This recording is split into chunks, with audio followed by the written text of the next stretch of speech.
তোমার তো আর্থিক হয়েছে তোমার টার্কিতে, সবাই বাংলাদেশে সব চিন্তিত হয়ে পড়ছে। তারপর আমাদের ইঞ্জিনিয়ারিং কমিউনিটি বলতেছে আমরা তোমাদের ট্রেনিং দিব ইঞ্জিনিয়ার সব।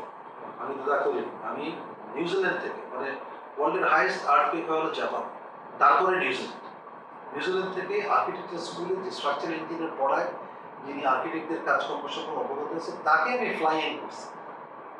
হ্যাঁ, করে তাকে দিয়ে আমি মাস্টার ক্লাস করছি, ট্রেনিং সেমিনি করছি এবং গ্রুপের লোকজনও রাখছি, তাকেও রাখছি, যেটা আমরা কিন্তু করছি আর মধ্যে। তুমি যদি ওই নিউজলেটার দেখো, ব্লু নিউজলেটার মধ্যে সে আছে অ্যান্ড্রিউ, বুঝতে পারছো? আমরা কিন্তু সবসময় ওইভাবে কাজ করছি। ইউর হ্যাবিট্যাট, ইউনিভার্সাল অ্যাক্সেসিবিলিটি নিয়ে আমাদের এখানে কিছু ট্রেনিং করছি, কীভাবে করা যায়। ইউনেস্কোর সাথে কাজ করছি আমরা, কীভাবে তারপরে মাজহারুল ইসলামের 71 নম্বর যে পাগল বাড়ি বলা হয়, ওটাকে রক্ষা করছি, ওটাকে ভেঙে ফেলার সিদ্ধান্ত নিচ্ছিল।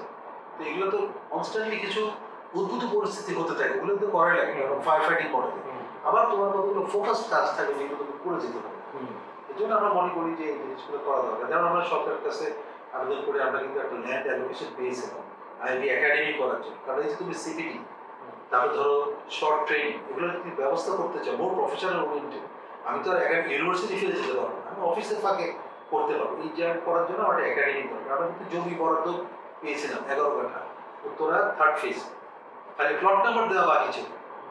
তারপরে তো অনেক কিছু চেঞ্জ হয়ে গেল, আমরা পাইনি। তো ওগুলা ইঞ্জিনিয়ার আইবির কিন্তু বাংলাদেশ বা জমি এরকম ল্যান্ড আছে ট্রেনিং সেন্টার, বাংলাদেশ কক্সবাজার আছে, কিন্তু আমরা কিন্তু ওইটা তো যাই হোক।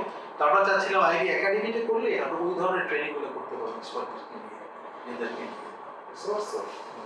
এই হচ্ছে মানে আমাদের উদ্যোগ। তখন আমাদের সার্টিফিকেট সিপিটি, কারণ এখন কি হচ্ছে, সিপিটিটা অফার করতেছে কি, যিনি একজন ইসি সদস্য, যিনি সিমিলার, উনি তো বলেছেন কিন্তু